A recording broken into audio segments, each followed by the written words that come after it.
Hey everybody, this is Rouvio, and today we're going to talk.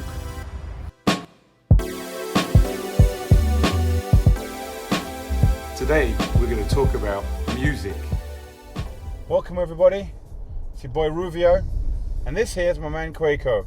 Kweku Lindo, Kwekulicious, aka Prof. Or just Kweku.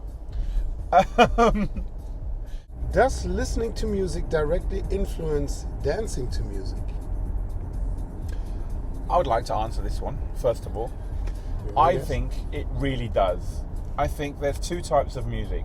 There's music that you listen to, and there's music that you dance to. In African cultures, dance is not only a kind of entertainment, but it's an artistic statement.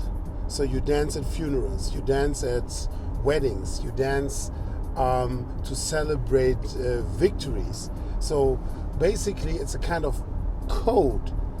And before you can dance, you have to internalize the music. So you have to listen in order to be in tune. I think dance is an extension of the way your body resonates to the music. So first your inner body resonates, and then you extend it and make it visible.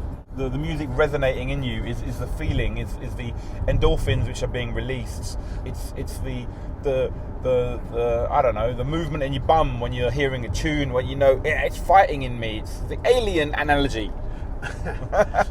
Let me quote one of my musical heroes, Victor Wooten. Do you know Victor Wooten? No. Amazing bass player. People go and check him out if you don't know him. He has a nice TED Talk called The Language of Music. Killer. Okay. We will link that down below, guys. Yes. So, he published a book some years back called The Music Lesson, in which one of the main characters spoke about the protagonist and said something along the lines, here's the song, play on your bass. And he couldn't, because he couldn't find the key. And the lesson that this main character was trying to teach was, it's not about the key, it's about groove. Because even if you're playing off key, but you're in groove with what you're listening to, and the audience will like it. So you don't need to be musical to play music, you need to have groove. Wow. So having groove is musical, because it's the essence, it's the foundation. Without groove, what is there else? Or maybe somebody needs to tell our music teachers at school that music is about a groove and less so about notes and keys. Thank you. Have you read the book, man? No, what book? I just told you, The Music Lesson by Victor Wooten. No, I haven't read the book at all. You should. No, I was thinking about the TED Talk. Ah, okay. Oh dear. So to you, it's not just about dancing to the music, it's dancing with the music, it's being with the music. Amen, brother. So when's your first experience of dancing to the music? Whew. According to my mom, there was so I'm dating myself, born in the 70s. One of my favorite tunes when I was a kid by a guy from London, Mr. McRae, Kung Fu Fighting. Ah, everybody was Kung Fu fighting. Mini, mini, bang, bang, bang, bang. Yep, I know that. Everybody was Kung Fu fighting. And he was fast as lightning. Bada bing, bada bing, bada bing. Wow, I forced my mom to play this record till the device broke. I don't know why, but it made me so happy. So listening to music and jamming and moving your body, that became one in my head. Okay. Yeah. So that is the first memory that I can recall. Has your music choice changed over the years? And if so, why? Kweku, has your music choice changed? I hope so. Otherwise, it would be a short, frustrating journey. One needs to have change. One needs to have an eclectic musical taste for it not to be boring. For me, I'm just talking personally speaking. I know people, they have one genre, they stick to it, and they are happy. And I think that is totally legitimate. But for me, I'm a bit of a seeker. I want to discover new things. I get easily bored. So Okay. that's like, I don't know, how many languages do you speak? Just 2. At least 3. German, English, body. So There you go. I've been Okay. schooled by a man called Kweku. I think my taste has evolved because I'm trying to incorporate elements of music that I don't understand yet. Right. Okay. So I see one key difference between the way we both consume music. Okay, make me smart. You want to understand things about music. You want to understand structures in music, keys, harmonies, grooves, stuff like that. You want to understand why does X and Y create A and B in you? Why does this create maybe that? Why not, does not necessarily. Not necessarily. No. That might be the second, third, or fourth step. The first step is about an emotional response. And Okay. if the response is a negative one, I'm trying to see it like it's not the music that is negative, it is my perspective. Your bias, maybe. Exactly. Yeah. That makes it difficult or nearly impossible to enjoy the music. So I'm trying to learn more about myself. Why do I resonate the way I do? Damn, that's deep. That is some serious. I'm on a journey to discover myself kind of stuff, man. That's what music is for. Yeah. Well, everybody out there, I'm not as deep as him. Hell Oh, no. come on. I'm a shallow. I'm a little puddle. I'm a little puddle. You can stick your finger in it, and your hand still won't get wet. See, I look at music. I like to understand why certain music I don't like and why is there music that I do like, etc. Yeah, I fully understand that. Okay. But at the same time, this is going to sound so old school German. I know what I like and I like what I know. Ooh. And there's certain things, certain types of house music, certain types of hip hop, certain types of drum and bass, reggae, I don't like veering off from.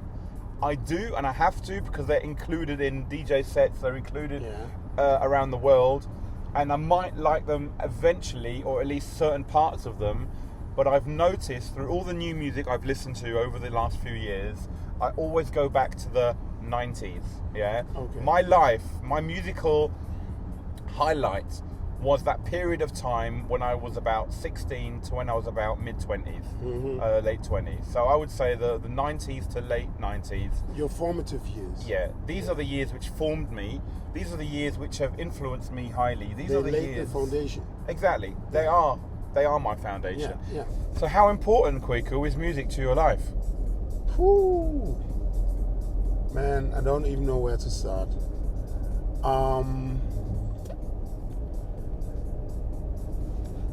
A shallow answer would be this engine runs on music. I actively use music as a mood anchor. That means if my mood is shifting or drifting, I know which music I can play to balance my mood. So if you're in a bad mood, you can use music to uplift you and turn you into a good mood. And if you're maybe too hyper and too much of a good mood and you need to kind of reduce that, You got it. you listen to something a little bit down. And have you analysed the melodies connected to this? Not intellectually. Not intellectually. I would say it's more either genre-wise, genre-related, or lyrics. I found out that certain words, the meaning can either cheer me up or really, really make me cry. I mean, I'm a bit embarrassed to own this, to share this, but sometimes the right word, when it hits me, I start shedding tears and I go like, man, who's cutting onions? I hope I'm alone. Yeah, so, yeah. No, it's not intellectual. It's more like an emotional puzzle. But there must be some intellect connected to the emotion somewhere. But that's another kind of topic, I suppose. Yes, yes. How is it for you? How important is it for you? It's exactly the same. this engine runs on music too. I need music always in my life. But say you go on a long business trip and you're away for a few days and you need something to kind of bring you back home. Okay. So what I'll sometimes do in the train or in the plane is listen to certain music, and this will ground me. This will take me back to home. It's like giving me... Turnaround, sir. Turnaround. That's what we call turnaround in blues. Really? The thing that takes you home. You have a certain chord progression, and then there's a bit that will take you back home to where you started. You're a blues man.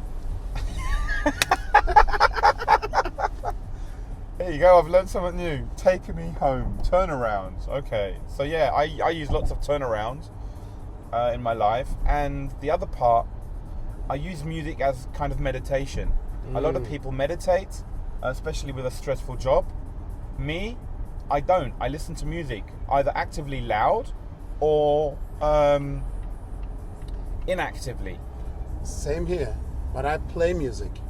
I'm rubbish, but I'm learning. But it's the way I meditate. Right. So repetitive, how can I say that? Application of the same chord sequence and trying to master it slowly and then Bringing it up to speed. Yes. So that's your meditation. Yeah. Through the monotony of, say, a beat or a bass line or something, Yes. you are putting yourself in a trance. Mm-hmm. It's quite funny. I do that too when I DJ. So when I DJ beats, I will always only DJ house now. Yeah. And a certain kind of 4/4 rhythm, it just puts me into a trance. When was the first time you were really feeling music? Ooh. It's difficult to pinpoint, but what I can definitely say is, as a child, I realized that certain tunes gave me goosebumps. My point being, when I heard certain hymns, it gave me a tingle on my backbone.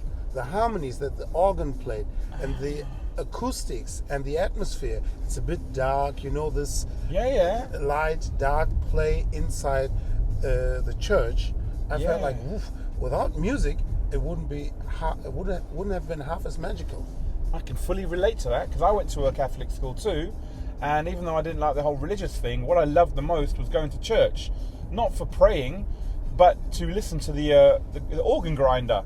Gospel. You know, a man on the organ hitting those keys. Tickling the ivy. Lots of bass as well inside the organ, you know, playing it with his feet and stuff and pulling out the pipes and I actually pulling the registers, man. Registers. No, the stops. The stops.